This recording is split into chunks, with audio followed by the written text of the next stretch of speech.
മുനമ്പത്തുകാർക്ക് ഉള്ള ആവശ്യം അവിടെ അവർ കുറച്ച് കാലമായിട്ട് അവിടെ താമസിക്കുകയാണ്. ആ താമസിക്കുന്നവർക്ക് നമ്മുടെ ഇറങ്ങിപ്പോകേണ്ടി വരുന്ന വിഷയം അത് വല്ലാത്ത പ്രയാസം സൃഷ്ടിക്കുന്നതാണ്. അത് ഒഴിവാക്കി കിട്ടണമെന്നുള്ളതാണ് അവരുടെ ഏറ്റവും പ്രധാനപ്പെട്ട വിഷയം. അപ്പോൾ ആ കാര്യത്തിൽ ദീർഘകാലമായി താമസിക്കുന്നവർ എന്ന നിലക്ക് അവരുടെ അവകാശം എങ്ങനെ സംരക്ഷിക്കാനാകും, അതിനാണ് സംസ്ഥാന സർക്കാർ പ്രാമുഖ്യം കൊടുത്തത്.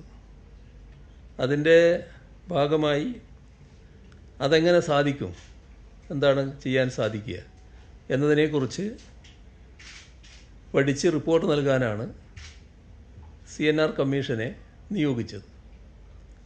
അതിൽ ചില തർക്കങ്ങളുണ്ടായി. പക്ഷേ ഹൈക്കോടതി അത് ഇപ്പോൾ മുന്നോട്ട് പോകാൻ തന്നെ അവസാനം അനുമതി നൽകി. ആ കമ്മീഷൻ്റെ പ്രവർത്തനങ്ങൾ നടന്നുകൊണ്ടിരിക്കുകയാണ്.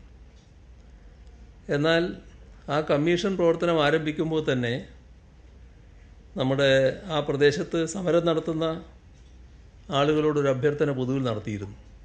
അത് ഇത്തരമൊരു സാഹചര്യത്തിൽ സമരം അവസാനിപ്പിച്ച് ഈ കമ്മീഷൻ്റെ റിപ്പോർട്ട് വരുന്നവരെ കാക്കുക എന്നൊരു അഭ്യർത്ഥന നടത്തിയെങ്കിലും അതവർ സ്വീകരിച്ചില്ല. അപ്പോൾ അവർക്കെന്തോ മറ്റു ചില പ്രതീക്ഷകൾ ഉണ്ടായിരുന്നു. ആ പ്രതീക്ഷകൾ ചിലർ പോയി പറഞ്ഞപ്പോൾ ഉണ്ടായതാണ്. നമ്മുടെ ഇതിൽ കാണേണ്ട കാര്യം, ഇത് വഖഫുമായി ബന്ധപ്പെട്ട ഒരു വിഷയം കൂടിയാണല്ലോ. അപ്പോൾ അതിൽ എങ്ങനെയൊക്കെ ഈ ആശയക്കുഴപ്പമുണ്ടാക്കി അതിൽ നിന്ന് മുതലെടുക്കാൻ പറ്റും. ഈ കുളം കലക്കി മീൻ പിടിക്കുക എന്ന് പറയില്ലേ, അങ്ങനെയൊരു നടപടിയിലാണ് ചിലർ വലിയ താല്പര്യം കാണിച്ചത്. യഥാർത്ഥത്തിൽ അതിലേറ്റവും മുൻപന്തിയിൽ നിന്നത് BJP തന്നെയാണ്. സംഘപരിവാറിൻ്റെ അജണ്ട എന്ന നിലക്കാണ് ആ കാര്യങ്ങൾ വന്നത്. ഇപ്പോൾ വഖഫ് നിയമഭേദഗതി ബിൽ മുനിയം വിഷയത്തിൻ്റെ ശാശ്വത പരിഹാരം എന്ന് പറഞ്ഞുകൊണ്ടുള്ള പ്രചരണം ചിലരൊക്കെ അഴിച്ചുവിട്ടു. അപ്പോൾ അത് പൂർണ്ണ തട്ടിപ്പാണ് എന്നാണ് ഇപ്പോൾ വ്യക്തമായത്. പുതിയ നിയമം ഭരണഘടനയുടെ 26-ാം അനുച്ഛേദത്തിൻ്റെ ലംഘനമാണ്. യഥാർത്ഥത്തിൽ ആ പ്രശ്നങ്ങൾ ഇപ്പോൾ ചർച്ച ചെയ്തുകൊണ്ടിരിക്കുന്ന ഘട്ടമാണ്. ഞാൻ കൂടുതലായിട്ട് അതിലേക്കിപ്പോൾ കടന്നു പോകുന്നില്ല. നമ്മുടെ രാജ്യത്തുള്ള മതവിശ്വാസത്തിനുള്ള സ്വാതന്ത്ര്യത്തിൻ്റെയും ഫെഡറലിസത്തിൻ്റെയും ഒക്കെ ലംഘനം അതിൽ കാണാൻ സാധിക്കും. ഒരു തരത്തിലുള്ള മുസ്ലിം അപരവൽക്കരണത്തിനുള്ള, അതുവഴി രാഷ്ട്രീയ നേട്ടത്തിനുള്ള അവസരങ്ങളായിട്ടാണ് ഈ ബില്ലിനെ സംഘപരിവാർ കണ്ടത്. കഴിഞ്ഞയാഴ്ച ഞാൻ പറയുമ്പോൾ ഒരു കാര്യം പറഞ്ഞിരുന്നു. ഇതിപ്പോൾ മുസ്ലിമിനെതിരെയെന്ന് ചിന്തിക്കുന്നുണ്ടെങ്കിലും അത് മുസ്ലിമിനെതിരെ മാത്രമല്ല നിൽക്കുക. അതാണ് ഓർഗനൈസറുടെ ലേഖനം പിന്നീട് വ്യക്തമാക്കിയത്.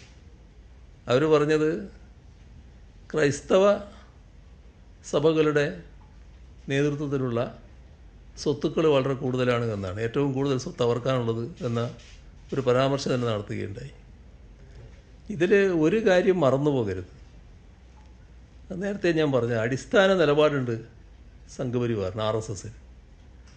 അത് രാജ്യത്തിൻ്റെ ആഭ്യന്തര ശത്രുക്കളായിട്ടാണ് ന്യൂനപക്ഷങ്ങളെ അവർ കാണുന്നത്. രണ്ടുപേരുടെ പേരേ പറഞ്ഞിട്ടുള്ളൂ, മുസ്ലിമും ക്രിസ്ത്യാനിയും. അതിലവർക്ക് വേർതിരിവുണ്ടായിട്ടില്ല. ആ രാജ്യത്തിൻ്റെ ആഭ്യന്തര ശത്രുക്കൾ എന്ന ഗണത്തിലാണ് ഈ രണ്ട് കൂട്ടരെയും പെടുത്തിയത്. അതിൻ്റെ ഭാഗമായുള്ള സമീപനമാണ് അവർ സ്വീകരിച്ചു പോകുന്നത്.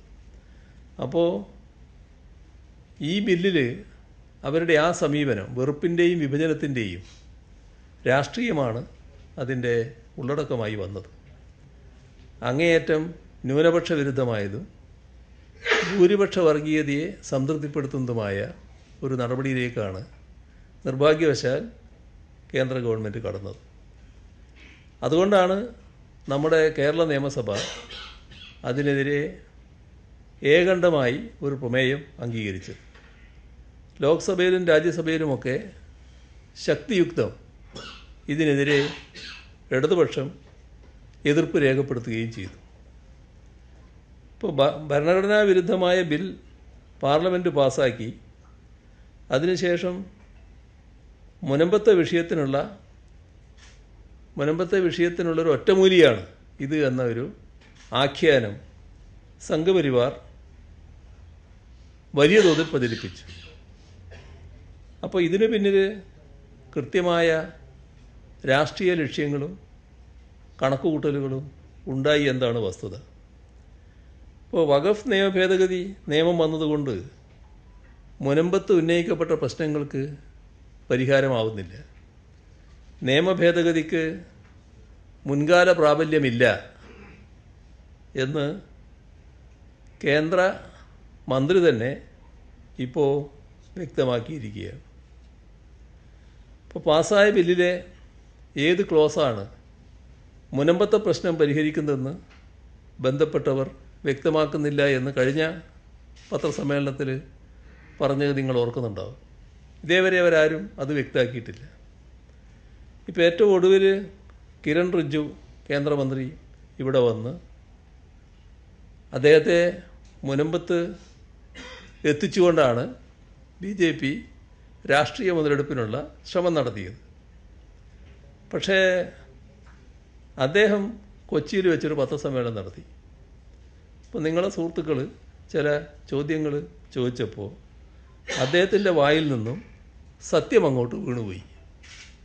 യഥാർത്ഥത്തിൽ അവർ ഉദ്ദേശിച്ച കാര്യത്തിന് നേരെ വിപരീതമായിട്ടുള്ള പരാമർശമാണ് അദ്ദേഹത്തിൻ്റെ നാക്കിൽ നിന്ന് വന്നത്. അത് യഥാർത്ഥ വസ്തുതയാണ്. അദ്ദേഹം പറഞ്ഞതിൽ എന്തെങ്കിലും അപാകതയുണ്ടെന്നല്ല ഞാൻ പറയുന്നത്. അദ്ദേഹത്തെ കൊണ്ടുവന്നതിൻ്റെ പിന്നിലുള്ള ആ രാഷ്ട്രീയം പൊളിഞ്ഞുപോയതോടെ വഖഫ് ഭേദഗതിയിലൂടെ മാത്രം മുനമ്പൻ ജനതയ്ക്ക് നീതി ലഭിക്കില്ലെന്നാണ് കേന്ദ്രമന്ത്രിക്ക് സമ്മതിക്കേണ്ടി വന്നത്. അപ്പോൾ BJP കൊട്ടിഘോഷിച്ച വ്യാജ ആഖ്യാനങ്ങളെല്ലാം ഉടഞ്ഞു പോകുന്ന നിലയായി. പ്രശ്നപരിഹാരത്തിന് സുപ്രീം കോടതിയിൽ നിയമ പോരാട്ടം തുടരണം, ഇതാണ് കേന്ദ്രമന്ത്രിയുടെ ഉപദേശം. അപ്പോൾ അവിടുത്തെ സമരസമിതി കൺവീനറുടെ പ്രതികരണം നമ്മളെല്ലാം കേട്ടല്ലോ. അത് കേന്ദ്രമന്ത്രിയുടെ വാക്കുകൾ കേട്ട് ഞെട്ടിപ്പോയി എന്നാണ് അദ്ദേഹത്തിൻ്റെ പ്രസ്താവനയായി പുറത്തു വന്നത്.